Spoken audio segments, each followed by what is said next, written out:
Actualmente existen muchas teorías de conspiraciones que son prácticamente imposibles. Sin embargo, en el pasado muchas personas han sido tildadas de conspiranoicas por expresar sus ideas, cuando lo que decían era lo que en realidad estaba pasando, y su afán de desacreditarlos no era más que el deseo de personas con mucho poder, que no querían que se sepa la verdad sobre lo que se hacía. Prepárense, porque hoy veremos 8 teorías de conspiraciones que resultaron ser reales. Antes de ver estas conspiraciones, te invitamos a que te suscribas al canal si aún no lo estás y a que actives la campana de notificación. Número 8. El Papa ficticio. El Papa Esteban VI ordenó exhumar el cadáver del Papa Formoso I y someterlo a juicio, pasando a la historia como el Concilio Cadavérico. En dicho concilio, se procedió a revestir el cadáver de Formoso de los ornamentos papales y se le sentó en un trono para que escuchara las acusaciones. Principalmente se le acusó de herejía y que, siendo obispo de Porto, abandonó su cargo para ocupar el puesto de papa de la diócesis de Roma. Encontrado culpable, se declaró inválida su elección como papa y se anularon todos los actos y ordenaciones de su papado. A continuación, se despojó al cadáver de sus vestiduras, se le arrancaron de la mano los 3 dedos con que impartía las bendiciones papales y sus restos fueron depositados en un lugar secreto. Posteriormente, la Iglesia ocultó oficialmente su existencia. Quienes defendían la existencia del Papa Formoso I fueron tachados de lunáticos. Nadie podía creer tan grotesco juicio. La momia se arrojó al Tíbet y gracias a que la recogió un pescador, la verdad se conoció en 1464. Número 7. Quien gana la guerra escribe la historia. En 1940, 15.000 soldados polacos fueron asesinados por las tropas de Stalin y enterrados en el bosque de Katyn. Las fosas fueron descubiertas en 1943 por el ejército alemán. Aunque en Polonia nadie dudaba de que la autoría de la masacre correspondía a los rusos, Stalin se defendió, echando la culpa a los alemanes. Dado que Stalin era un aliado y los nazis el enemigo a batir, el mismo Churchill se pronunció apoyando la tesis del dictador ruso. Terminada la guerra, la Unión Soviética desplegó toda una estrategia para exculpar a Stalin de la autoría de aquella masacre.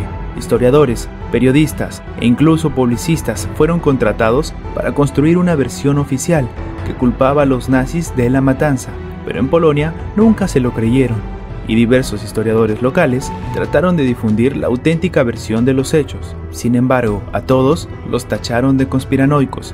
Incluso Inglaterra y Francia se apoyaron para desprestigiar a los investigadores polacos en los falsos documentos que el gobierno de Churchill utilizó durante la guerra, incriminando a los alemanes. Hubo que esperar hasta 1990, cuando finalizada ya la perestroika, el presidente ruso Gorbachov reconoció públicamente la autoría soviética de los crímenes y mostró documentos que incluían la firma del propio Stalin en los que ordenaba las ejecuciones. Número 6. Conspiranoicos con causa. Al defender lo imposible, no siempre te creen. Le sucedió a Émile Zola, cuando en 1898 publicó su famoso Yo acuso, donde apoyaba al capitán Dreyfus, acusado de traición. Los tribunales, el ejército y el gobierno se volvieron contra Zola, y la verdad quedó oculta hasta 1906. Ese año se reveló que se acusó falsamente a Dreyfus por ser judío. La revelación del escándalo provocó una sucesión de crisis políticas y sociales inéditas en Francia, que revelaron las fracturas pronunciadas que subyacían de la Tercera República Francesa. Dividió profunda y casi permanentemente a los franceses en 2 campos opuestos. Reveló también la existencia en la sociedad francesa de un núcleo de violento nacionalismo y antisemitismo difundido por una prensa sumamente influyente. El caso se convirtió en símbolo moderno y universal de la iniquidad en nombre de la razón del Estado y el poder desbalanceado de la prensa. Número 5. El poder de las industrias. A principios del siglo XX se consideraba que la cocaína poseía beneficiosas propiedades médicas, que nadie pensaba que el tabaco era perjudicial cuando la industria tabaquera sabía las consecuencias reales, o que los fabricantes de asbestos ocultaron la relación entre sus productos y el cáncer. En todos los casos, quienes decían que estas sustancias eran dañinas fueron tachados de paranoicos, pero el más escandaloso fue el llamado estudio de sífilis de Tuskegee, una supuesta campaña de vacunación de varones afroamericanos afectados de sífilis. En realidad era un experimento para estudiar cómo evolucionaban las enfermedades y degeneraba la salud de los afectados. Los 400 hombres participantes fueron tratados, sin saberlo, con un medicamento falso. Más de 200 murieron. El primero en denunciarlo, en 1968, fue un activista afroamericano, Bill Carter Jenkins. Las autoridades sanitarias negaron repetidamente aquella noticia, que tacharon de ser una falacia inventada por radicales políticos. Nadie hizo caso a Jenkins, hasta que en 1972 Peter Buxton, participante en el proyecto, declaró en The New York Times que todo era cierto. Se constituyó una comisión de investigación, presidida por Edward Kennedy, y se exigió la clausura inmediata de aquel proyecto. Número 4.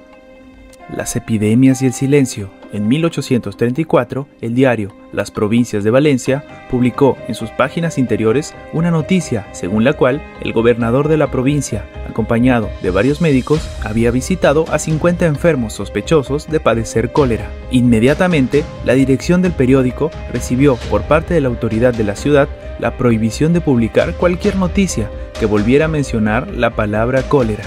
Debía utilizarse en su lugar la expresión enfermedad peligrosa, y que después sería diagnosticada supuestamente como una gastroenteritis. Los miembros de la clase adinerada recurrieron a adelantar el veraneo, es decir, abandonaron la ciudad.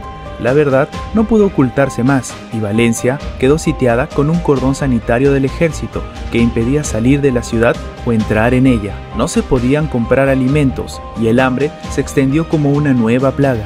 Las fosas comunes, con decenas de cadáveres enterrados en cal, halladas en el barrio de Fuensanta, rescatan del olvido las 6 oleadas de cólera que durante el siglo XIX azotaron Valencia. La enfermedad generó una enorme pérdida entre una población que veía aterrorizada 2 de cada 3 contagiados morir sin remedio, y solo se salvaron los adinerados que escaparon en aquel momento, mientras las personas que reclamaban eran tildados de conspiranoicos.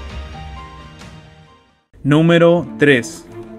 La prensa contra el gobierno. Walter Cronkite, quien en 1972 era el presentador del informativo más importante de Estados Unidos, se negó a tratar la noticia en su telediario, debido a que las fuentes que usaban los periodistas eran anónimas y por lo tanto no le merecían ninguna credibilidad.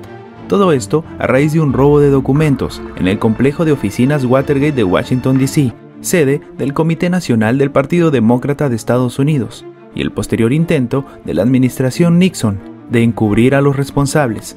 Incluso el prestigio de la investigación realizada por The Washington Post se vio dañado por un hecho colateral cuando se descubrió que otra periodista de dicho diario, Janet Coke, quien había sido galardonada con el Pulitzer por un reportaje sobre un niño drogadicto, se había inventado toda la historia. En resumen, los periodistas podrían haber acabado sus carreras profesionales tratando de demostrar lo que parecía indemostrable y siendo tildados de conspiranoicos, hasta que en 1973 la confesión pública de uno de los implicados en el asunto, el ex agente de la CIA James McCord, hizo que todas las piezas del rompecabezas fueran cobrando forma, y esto provocó la dimisión en cascada de importantes miembros del gobierno, hasta culminar en la del propio Richard Nixon. Número 2. Pruebas atómicas francesas en el Sahara. Se realizaron entre 1960 y 1966, fueron denunciadas y hubo manifestaciones en contra, pero oficialmente siempre se negó su existencia, hasta que en 1998 apareció un informe del Ministerio de Defensa titulado Génesis de la organización y las experimentaciones en el Sahara, en el que incluso se reconocía haber utilizado a soldados como muñecos de prueba humanos. Los ensayos atómicos provocaron una muerte radioactiva mucho más grande de las que las autoridades admitieron en su día. Se extendieron por toda África Occidental y llegó a las costas españolas, Sicilia y Cerdeña. Según un mapa oficial publicado por El Parisino, 13 días después de la explosión de la primera bomba francesa, el impacto radioactivo se extendió a toda África del Oeste, por el sur hasta Centroáfrica, y al norte por la costa española y Sicilia. Estas dosis de radiación pueden desencadenar graves enfermedades 10, 20 o 30 años más tarde. Los militares reconocieron que en ciertos lugares se sobrepasaron ampliamente las normas de seguridad. Número 1. Demasiado horrible para ser real. Hay ocasiones en que algo no se puede creer porque la verdad es tan horrenda que resulta difícil aceptarla. Sucedió con los campos de exterminio nazis. En 1941, un oficial de las Fuerzas Armadas alemanas, llamado Kurt Gerstein, quien trataba de luchar contra el régimen de Hitler desde el interior de su propio ejército, redactó un complejo informe en el que describía cómo se estaba desarrollando un proyecto para exterminar a judíos, homosexuales, deficientes mentales y miembros de diversas minorías en campos especiales.